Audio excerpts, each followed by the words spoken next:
Trade boycott کی اور کہا کہ جناب آئندہ کسی پروجیکٹ کے اندر چائنا کو شریک نہیں کریں گے. اس کے نتیجے کے اندر چائنا انڈر پریشر آ کے تو تک کی اس خطے کی سب سے اہم خبر یہ ہے کہ چائنا اور انڈیا جن کے درمیان گزشتہ کئی ہفتوں سے ایک ٹینشن کی کیفیت طاری تھی، اب وہاں پہ ڈس انگیجمنٹ شروع ہو گئی ہے. آئی بال ٹو آئی بال جو ان کے آن پرسنل بیٹھے ہوئے تھے وہ پیچھے ہٹیں گے. اب اس کے اندر جو چائنا کی طرف سے پریس ریلیز آئی ہے اور جس کو بی بی سی نے بھی کوٹ کیا ہے اور جس کو انڈین میڈیا نے اپنے طریقے سے رپورٹ کیا ہے، اس میں جو سب سے امپورٹنٹ بات ہے وہ یہ ہے کہ جو پہلے سے موجود تمام ایگریمنٹس ہیں دونوں ممالک کے درمیان سرحدی حوالے سے، اس کو آنر کیا جائے گا. اور جو وہاں پہ کور لوکل کمانڈر لیول کے اوپر جو نیگوشیشن ہوئی تھی گزشتہ دنوں، اس کے تمام پوائنٹس آنر ہوں گے.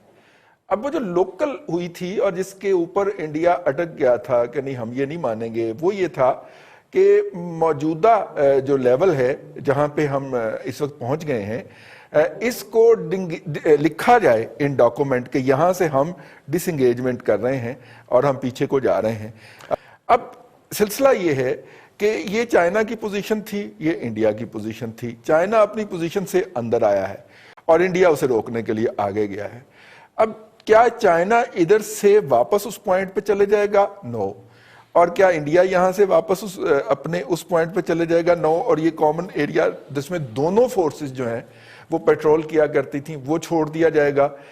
یہ وہ ساری ڈیٹیل ہیں جو کہ جس کے آنے کا ہم منتظر ہیں. ظاہر ہے انڈیا کی طرف سے ہی آئیں گی، چائنا کی طرف سے تو وہاں پہ تو رجیم جو ہے وہاں پہ اس طرح کا کوئی تکلف نہیں کیا جاتا. اس کے اوپر بات کریں گے اور ساتھ میں اگر اس کو کپل کر لیں، اس کے ساتھ کلب کر لیں کہ اس وقت ساؤتھ چائنا سی کے اندر سنگاپور، جاپان اور امریکہ کی مشترکہ بحری مشقیں بھی شروع ہو گئی ہیں اور دو بحری اڈے جو ہیں، دو بحری بیڑے جو ہیں اس وقت وہ امریکہ کے وہ اس خطے میں آ گئے ہیں. ایک تائیوان میں ہے، ایک ان مشقوں میں شریک ہے.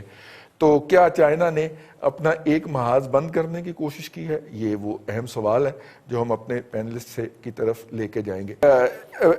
انڈیا نے ڈس انگیجمنٹ سٹارٹ کر دی ہے اور اس وقت انڈین میڈیا جو ہے وہ اس کو اپنی ایک بہت بڑی فتح قرار دے رہا ہے مودی کی. یہ بتائیے گا کہ یہ جو چائنا نے آگے آیا تھا تو کیا وہ چائنا اسی لیول پہ چلا جائے گا سر جس لیول سے اس نے آگے وہ آیا تھا؟ جی میرا خیال ہے رضی صاحب کہ یہ جو انڈیا اور چائنا کا تنازع ہے یہ اگر اتنا فوری نوعیت کا ہوتا اور اتنی جلدی حل ہونے والا ہوتا تو شاید اس کا جواب ہم یہ دے سکتے تھے کہ جی ان کے درمیان مسئلہ حل ہو گیا. بنیادی طور پر دیکھیے یہ مسئلہ پیدا کیوں ہوا اور چائنا کو انڈیا سے کیا تحفظات تھے، انڈیا کے وہ کون سے اقدامات تھے جن کی وجہ سے چائنا کو آگے بڑھنا پڑا. بیسیکلی اب جو چائنا اپنے ملک کے اندر جس طرح کی پلاننگ لے کے، جو حکمت عملی لے کے، جو دنیا کے لیے ایک سادی ایک پلان لے کے وہ نکلا تھا، اس میں انڈیا نے اس کو اپنا ایک حریف بنا لیا اور ہر جگہ پہ چائنا کی مخالفت کی. یہ مخالفتیں جو ہیں وہ اس حد تک ہیں کہ انڈیا سمجھتا ہے کہ چائنا کو وہ کسی بھی جگہ پہ روکنا چاہے تو روک سکتا ہے. اس نے ان متنازع علاقوں میں وہ کچھ کنسٹرکشنز جو ہیں وہ ایسی کی جس کو چائنا اپنے لیے ایک خطرہ سمجھ رہا تھا اور وہ ظاہر ہے کہ اس کے لیے تبت اور پاکستان کے لیے آنے والے راستے جو ہیں ان کا دفاع کرنا بھی اس کا مقصد تھا.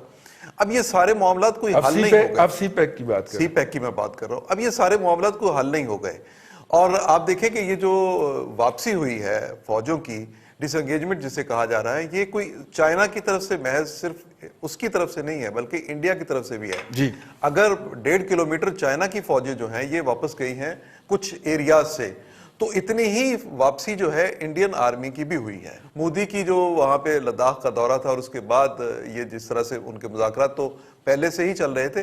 دوسری بات یہ ہے کہ یہ جو امریکہ کا اور جاپان کا اور سنگاپور کا اور یہ جو کنٹریز ساؤتھ چائنا سی میں ہیں، یہ امریکہ نے بیسیکلی دیکھیے ٹرمپ نے یہ شروع کہاں سے کیا، انہوں نے یہ جو اپنا کرونا وائرس والا ایشو تھا اس پہ آ کے تو چائنا کے خلاف ایکشن لینے کی انہوں نے اعلان کر دیا.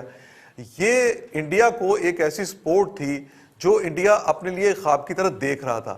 اب انڈیا کو اگر وہ سپورٹ ملی ہے تو چائنا میرے خیال کے مطابق ایک بہتر حکمت عملی کے تحت انڈیا کو یہ موقع فراہم نہیں کرے گا اور دوسری بات یہ ہے کہ چائنا کے اپنے جو مفادات ہیں اس میں چائنا کے ساتھ انڈیا کے ساتھ جو ان کی ٹریڈ ہے یہ انہوں نے ضائع نہیں ہونے دینی. جو انہوں نے سرمایہ کاری کی ہے اس کو ضائع نہیں ہونے دینا. چائنا نے دیکھیے انڈیا کے ساتھ اپنی ٹریڈ کو جو ان کا ٹارگٹ تھا $200 ارب تک تھا, $200 بلین, وہ وہاں تک انہوں نے اس کو لے کے جانا تھا, دو طرفہ, اور وہ لے کے جائیں گے. اور اس معاملے کو وہ بالکل الگ رکھ کے ساتھ ساتھ کامیابی کے ساتھ آگے بھی اس میں چل رہے ہیں. اور انڈیا میں اس پہ چائنا کا بائیکاٹ کرنے کی باتیں ہو رہی تھیں.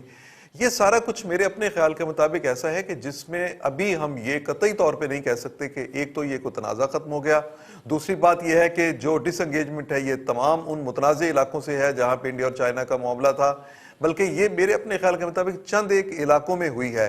اور اس میں بھی ان کو فوری طور پہ ہم اس کو مکمل ہوتے نہیں دیکھیں گے, بلکہ ابھی شاید ہو سکتا ہے کہ یہ چند مہینے یا چند ہفتے کم از کم ضرور اس میں لگ جائیں. ہم نے جو 59 ان کی آن لائن ایپس تھیں ان کا بائیکاٹ کیا اور چائنا کو جو ہے وہ بائیکاٹ کی دھمکی دی, ٹریڈ بائیکاٹ کی, اور کہا کہ جناب آئندہ کسی پروجیکٹ کے اندر چائنا کو شریک نہیں کریں گے.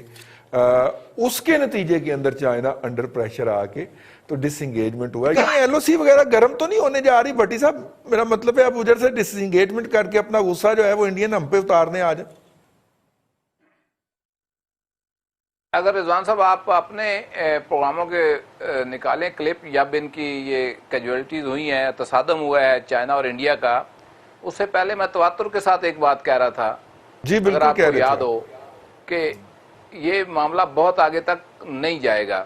ڈس انگیجمنٹ ہوئی ہے, کچھ چین جو ہے فنگر 5 سے 4 تک آیا ہے, اور کلیم اگرچہ انڈیا کا اس سے آگے ہے, لیکن آپ وہ کلیم کو نہیں دہرائیں گے. انہوں نے وہ اپنا جو پولیٹیکل آپ کہہ لیں نقصان ہوا ہے, پولیٹیکلی جو لاس ہوا ہے, اس کو اسی سے جو ہے وہ فل کرنا ہے, اس نقصان کو پورا کرنا ہے کہ دیکھیں جی وہ دیکھا پیچھے ہٹ گئے. تو بس انٹرنل کنزمپشن کے لیے یہ مودی کا مسئلہ تو حل ہو گیا.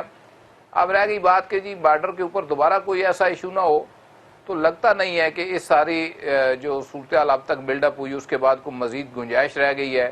اب رہ گیا ہمارا معاملہ. دیکھیں ہمارے ساتھ اس کا ایک جینون کنفلکٹ ہے کشمیر کے اوپر, اور اس کو یہ کھٹکتا ہے جوں جوں کشمیر کے اندر جو جدوجہد تیز ہوگی اس کا جو سارا پریشر ہے ہمارے اوپر آئے گا. ایل او سی کے اوپر تو مسلسل جو ہے وہ ٹھک ٹھک جاری ہے, اور یہ سویلین آبادیوں کو نشانہ بنا رہے ہیں مسلسل. پاکستان کی اس کے اوپر کیا پالیسی ہونی چاہیے, اوفینسو ہونی چاہیے, ڈیفینسو ہونی چاہیے, یہ وہ ڈیبیٹ ہے جس کے اوپر ہمیں بات کرنی چاہیے. دیکھیں پاکستان کے ساتھ انگیجمنٹ جو ہے وہ انڈیا کو سوٹ کرتی ہے, چائنا کے ساتھ انگیجمنٹ جو ہے وہ اس کو سوٹ نہیں کر رہی تھی. نہ صرف دیکھیں چائنا اور ان کی $100 بلین کی جو ہے وہ ٹریڈ ہے, اور وہاں پہ چینی کمپنیوں کو جس طرح سے بین کیا اس کے اوپر بڑی چین اس طرح سے